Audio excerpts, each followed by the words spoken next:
Good morning, guys. Welcome to yet another episode of the Journey to Billions podcast, the one podcast where we highlight business owners on their way to getting their first millions or their first billions and long term getting financial freedom. Today, we are here with a very good friend of mine, Mandy, and I'll pass it on to her to introduce herself.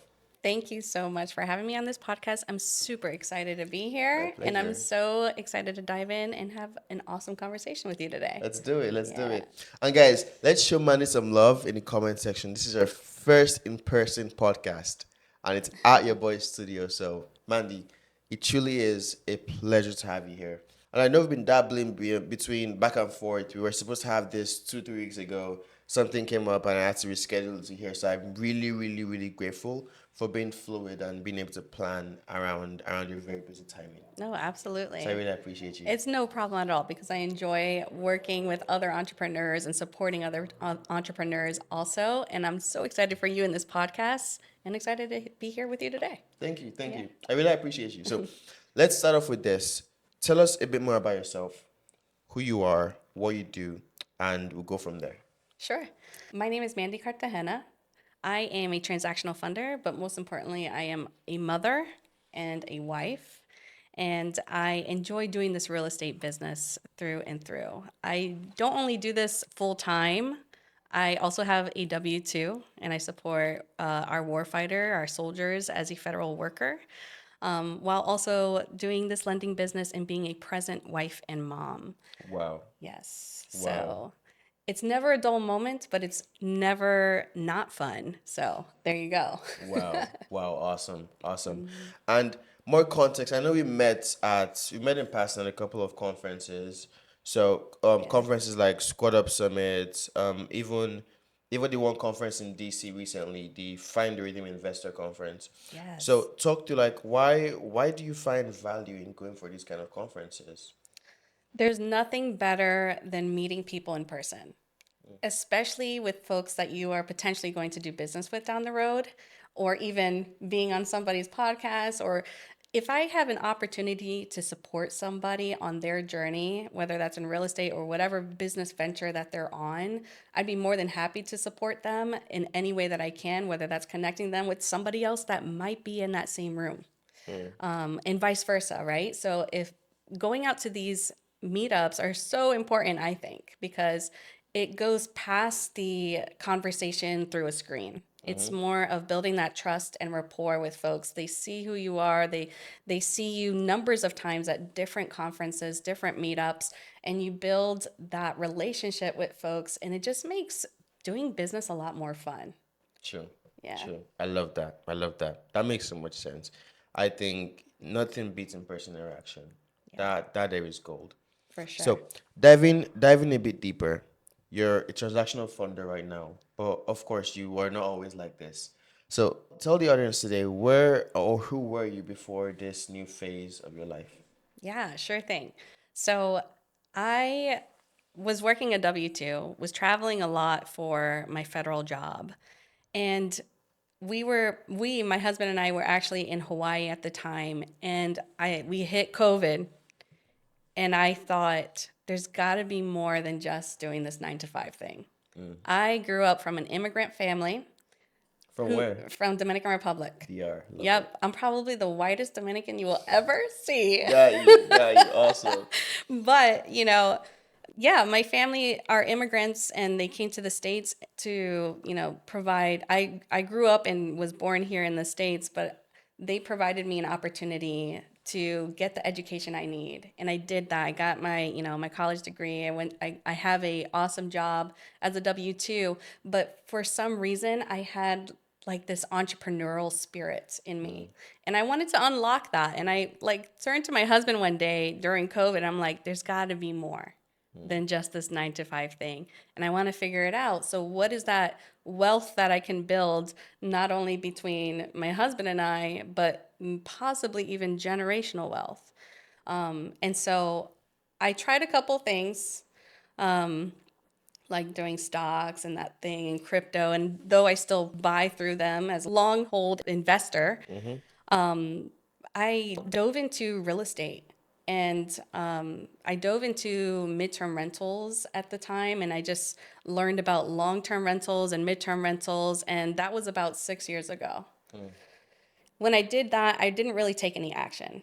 I was just educating myself, and I was really going into that rabbit hole of this could be possible, but I want to learn more. I want to see if it actually is. Is this a scam? That sort of thing. How are people making money? All that jazz. And I just was spiraling into that rabbit hole. And then I said, you know what? I got to take action. I got to do something to unlock this entrepreneurial spirit that I have because I know it's there. And I'm kind of just like floating on in that abyss in that water where I'm treading into like the entrepreneurial ocean. And so I found lending. And I then had my first son at the time, and I said, you know what? I can't really do operations currently with real estate, but I can do lending, and I can support other investors. How long ago was this? This was about almost 5 years ago. 5 years ago, So in the heat of COVID. in the heat of COVID, Love that. I found lending, and I was like, I'm gonna do this. I'm gonna do it. I'm gonna try it. But then I had an imposter syndrome, right? And so I was still educating myself. I had imposter syndrome. I would get connected to folks, but then I would try and see what I can do. And there's always risk involved when you're doing these type of transactions, right? So I did private money lending, lent on some deals. I connected on some opportunities with some capital partners as well.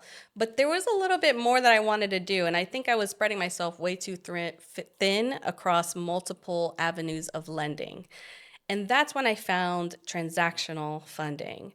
And when I did that, it unlocked a plethora of opportunities for me that just fit what I needed to do with my time constraints and that sort of thing. So, yeah, I really enjoy doing transactional funding where I can support wholesalers and investors on their entrepreneurial journey as well, and just doing business with my friends, honestly. Yeah. Sure. Sure. Now that makes so much sense. There's a number of things that I definitely found valuable there. But the one thing I want to dig deeper in right now is you talked about the amount of risk that is involved in what you do right now. And you talked about that being one of the main things that didn't make you take the jump earlier on. So diving deeper into the risk, like what kind of risks are there in your life right now? Like what kind of risks do you take when you do these kind of deals? What kind of risks? I Yeah. can lose my money. I can lose all of my money. And these deals range from as little as $1,000 to $500,000 to even $1 million. Those are big numbers. It's not just my money, it's other people's money too. And these investors and wholesalers are leveraging other people's money in general when working with me. And that's an amazing opportunity because when I first got into real estate, I was just using my money, but it would take me a lot longer to get into a next property. So I figured, how can I be on the other side of the table? Lending was that thing. And so being able to bring on other capital partners to support wholesalers and investors with their real estate opportunities and their deals with other people's money, and sometimes people call it OPM. Yeah. Yeah. So that is the risk. You can lose all the money that goes into these deals. Truthful. Now that is super truthful, and I mean that is the inherent risk in this line of business. But the one thing is, a mentor of mine told me, Heritage, to do real estate, you simply need to have money. You can choose to use your money or other people's money, but there are more of OPMs than there are of yours. Do you get what I mean? Oh, yeah. So money genuinely is really important for this. So yeah, truthful. Yeah, it could be very risky, guys. So definitely make sure you do your homework. But question is, what are the things you do before you do any transactional funding deal to make sure that you are protected as much as possible? That's a great question. First and foremost, I want to vet the person. I want to make sure this is a person that I want to do business with. Does it make sense for us to move forward? But after that, I want to make sure that their contracts that they have in place and signed with a seller or buyer are legitimate, are in line with the legal parameters and regulations for that state that they're operating in. And so I'll do that alongside my team.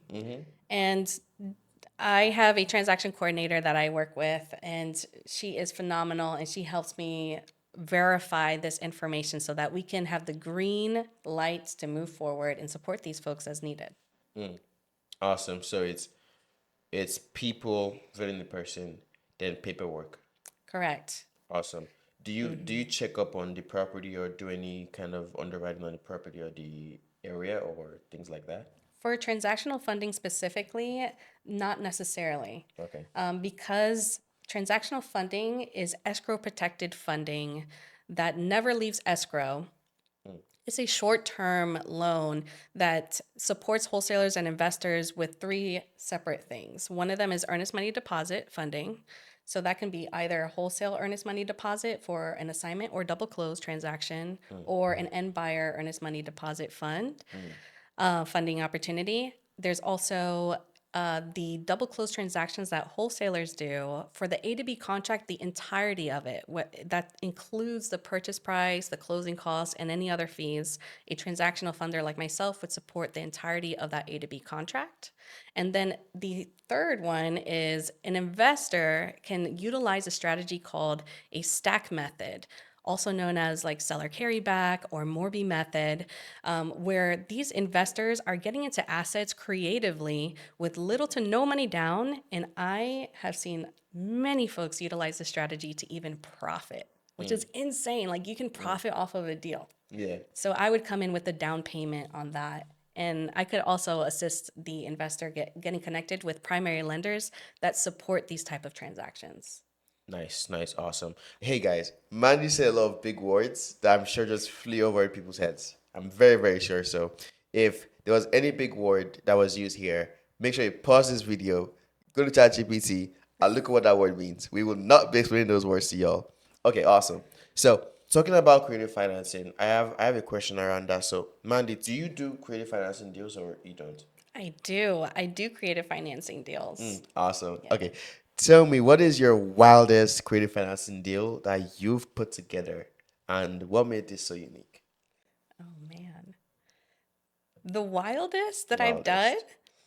Well, I will fund the deals. Mm-hmm. Somebody will bring me a crazy transaction, if you Okay. will. So what is the crazy transaction that has been brought to you? Yeah, sure thing. There's a lot of opportunity for wholesalers to get into large double close transactions where they're making a huge profit margin off of these deals. And so being able to leverage a transactional lender, a transactional funder, and utilizing other people's money so that they can actually unlock, hey, I want to do this A to B contract, B to C contract. I need the funding so I can make upwards of 100,000. I've seen even $300,000 profit margin for these wholesalers on these double close transactions. And they're able to do that because on a regular assignment that a wholesaler would do on the same transaction, the seller and the buyer will see their profit. So that alone could kill the deal. Sure.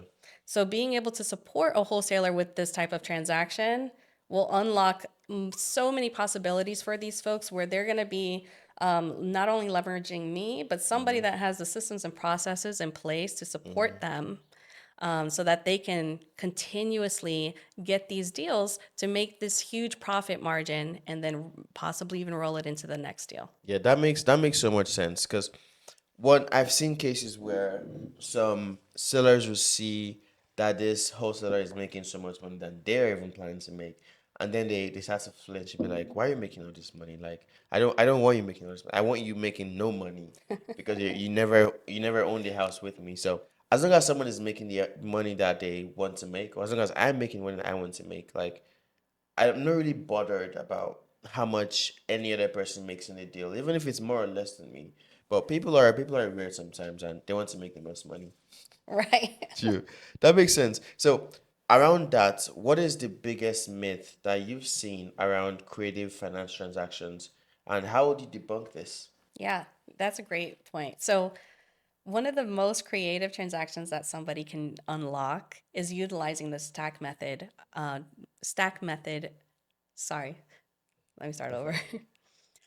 One of the most creative finance opportunities that an investor can get into is using the stack method or seller carryback acquisition strategy. And by doing that, a lot of people think that they can't profit off of an opportunity or even get into a property with little to no money down, which is insane. Like somebody would say, well, "Are you crazy? Like why in the Mm. world don't you have to put 20% down on a property to purchase it?" No, you don't. You genuinely don't. You You have to genuinely don't. leverage these you leverage these acquisition Strategies. strategies so that you can get into the property. Now, Mm-hmm. granted, there's a way to go about doing it. You Mm-hmm. can't do it with every single property. There's a process that you have to follow in order to execute on it correctly. Mm-hmm. Not truthfully, and I think a good portion of all these myths come from just limited beliefs. Like just having the wrong belief Yep. system. It's crazy because even dialing things back so much. Some more context. I'm also for me right now I'm an immigrant. So I came to this country 3 years ago and I went to college here. And I have people that still ask me today, is it legal for non-US citizens to buy properties in the US? Like you were like dialing Yeah. way back, like oh like I told them like, oh yeah, I own a couple properties and they're like, is it legal? I'm like, Yeah. you know, if buying ugly properties and making them look nice is illegal, then come arrest me right now. You get what I mean? Seriously. So yeah, I think a good portion of all these myths just comes from the wrong mindset, like limited beliefs. So Really, true. a good portion of the limiting beliefs comes from just hanging around the wrong circles. Because Yeah. genuinely, because me 1 year ago, when I wasn't in all these rooms, when I didn't go for all these events, meet all these people just like yourself, I would really think that all these things are impossible. But when you have people around you that are doing these things, that are living these things, like eating these things every single day, then you start to see that this is actually possible. Like this is not so far from reach. Like so I was telling a friend of mine yesterday, her name is Simi. I told Simi that okay, I've seen 23-year-olds make $30,000 in a month. And for the regular 23-year-olds, they're like finishing college, they're going to start this 9 to 5, making like 6 grand, 9 grand, 10 grand. For the big ballers, 12 grand a month. Mm, I've seen 23-year-olds make 30 grand a month, 50 grand a month, 100 grand a month. crazy. And then it's like, of course, it sounds like this foreign concept because the circle that she was around doesn't she they didn't make that much. But it's so magical what would happen if you just put yourself in the right circles. And that's why tying back to something you said earlier, like around the first beginning of the podcast, you said Yeah. you go for all these events just to meet people and be in the right circles. That is so valuable. That is so valuable. I think Yep. 1000% every new entrepreneur should concern themselves with being in the right circles. So like working on your business is important, of course. Learning, getting mentorship is super important. But getting in the right rooms, the right circles is also as important. Agreed. Oh my goodness. When I did that, when I made that shift Mm-hmm. and I made the conscious effort to put myself in the right rooms, but not only that, be active in communities that are in line with mindset, that are in line with the right people in the same communities. You guys, I pay money to be in communities where these people are locked in. They're focused and they're hustling, they're moving and grooving in this business, and I want to be just like them. Mm. And being able to access these people and being able to not only learn from them but also partner with them on deals, even them connecting me to other folks that are maybe in my local network that I had no idea they were even here. Mm. That is so valuable. It is extremely valuable to be in the right rooms, one, and to also be in the right communities where you can unlock the limited mindset and True. be focused and achieve your dreams faster than you can even imagine, because it is possible. It is absolutely possible. Yeah. Very true. Very true. So that makes so much sense. 1,000%. We're on the same page with that. Question: what is the biggest deal you've ever funded before, Oh man, dollar wise? dollar wise, there has been a lot of deals that fell through. One that went through completely, I would say, I can't remember. It's been a while since the largest deal. But this one was a commercial property. And this one was a 1.2 million acquisition. And so they were looking for funding for this 1.2 million acquisition for a double close. And so that is what we could achieve. But I have to work with partners because I don't have that money, but I have capital partners that can support it too. True. So building a team is super important in order to be successful in this True. business, not only as a lender, but also as an operator and a wholesaler. You got to build your team so you can be successful in accomplishing these larger scale deals. True. Yeah. Like even as a lender, you could also use other people's money to lend as well. So you don't always have to lend your own money. Super insane, guys. Who would have thought? Yep. Who would have thought? Awesome. So, Mandy, you've been a transactional funder for the past couple of years, north of 4 years now. What would you say is the one thing that turns the smoothest deal into disasters? And how would you fix this? Lack of communication. Lack of communication. When you have communication, everything is fluid. You can pinpoint, you can be vocal about any setbacks, any roadblocks, and then we can problem solve. We can get through that roadblock. But when you don't vocalize any of the issues that are going on with your deal, then there's no way I can help you. There's no way that we can move the needle forward to get your deal across the finish line. So I Right. would say that's the biggest thing, communication. Yeah. Is it funny because they teach this, teach this in school. Well, they teach the value of communication in college so much. But it's funny, most entrepreneurs skip college these days. So true, right? Yeah, yeah. Dang, I would have skipped college if I knew better.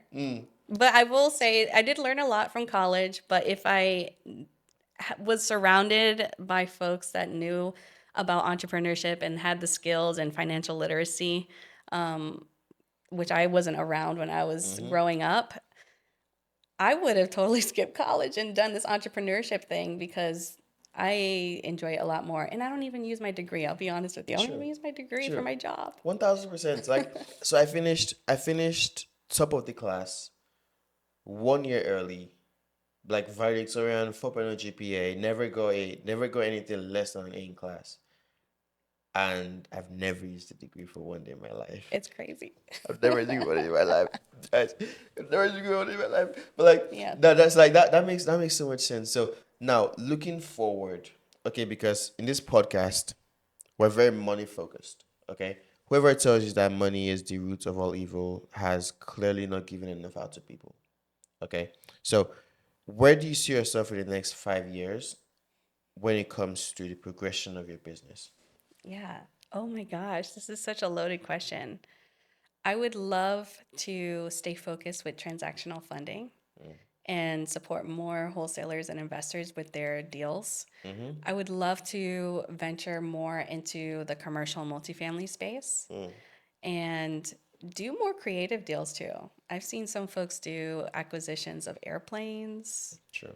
and like different type. It's not just real estate that you can do. You Many can other things. unlock this.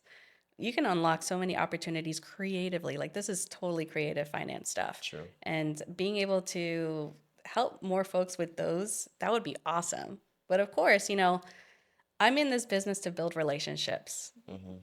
It's cool supporting somebody with one or two things, but being able to recurringly support somebody and build that relationship and rapport and just seeing them grow and we grow together in our business, that would mean the world for me. I love that. Yeah. You have a very big heart. Yeah, I I would love love that. to like hang out with people, like let's talk about our deals and also have our kids play around and Mm-hmm. like just go travel too and just, yeah, do business. It's awesome. I love that. I love that. So I have a very like funny aside question. Yeah. Mandy, every time I think I've seen you, I've always seen you wear black on black. Like You know, is it just me? no, it's not. And I think I do unconsciously. Unconsciously, huh? Yeah. Of course. Well, so wait, why But is don't that? you? Don't you? No, no, I wear different colors. You do? I wear different colors, yeah. Oh, okay, Yeah, okay. I'm multicolored in my when it comes to my outfits. But why do you wear black and black? I'm curious. I don't really have a reason behind it. Just subconsciously. Honestly. I think um I don't really think too much about what I'm wearing. Mm, I focus my attention on other things because I got so much going on. I sure. got my kids, I got my husband, I got my Mm, job, my W-2 job, and I got my lending business. mm-hmm. And so honestly, if it sparks joy in my life and I'm like, okay, let's go. Just do it. Let's just do I it. love that. I love that. Awesome. So, kind of wrapping up this podcast right now. Mandy, you've been a transactional funder for the past 4+ years. So, kind of wrapping up this podcast right now. Mandy, you've been a transactional funder for the past 4 years plus. What is one advice you give to any single person trying to get into the business of transactional funding? Yeah, sure thing. You need to uh, you need to get yourself around the right people, the right communities, whether it's paid or unpaid, or going to meetups every weekend, or going to these conventions, or going to any of these speaking engagements that folks have that are involved in what you want to do, especially in this lending business. Be there and stay focused. Stay focused. Don't don't get off of that trail because you're going to come right back and say, "Dang, I should have stayed focused in the first place and just stayed consistent." Love that. Guys, this is the end of yet another episode on the Journey to Billions podcast. But as we wrap up, Mandy, how can the audience find you and how can the audience work with you? Yeah, sure thing. You can find me on all social platforms: Facebook, Instagram, YouTube, at Mandy Cartagena with a G. And you can reach out to me. You can reach out to me in my DMs, comment on my posts. I'd love to connect with you and support you on your journey too. Awesome. And for anything transactional funding, guys, this is your gal. Okay? Awesome. Hey, Mandy, thank you so much for helping on this podcast. Thank It's been a you. pleasure so far. I love And it. have a good day, guys.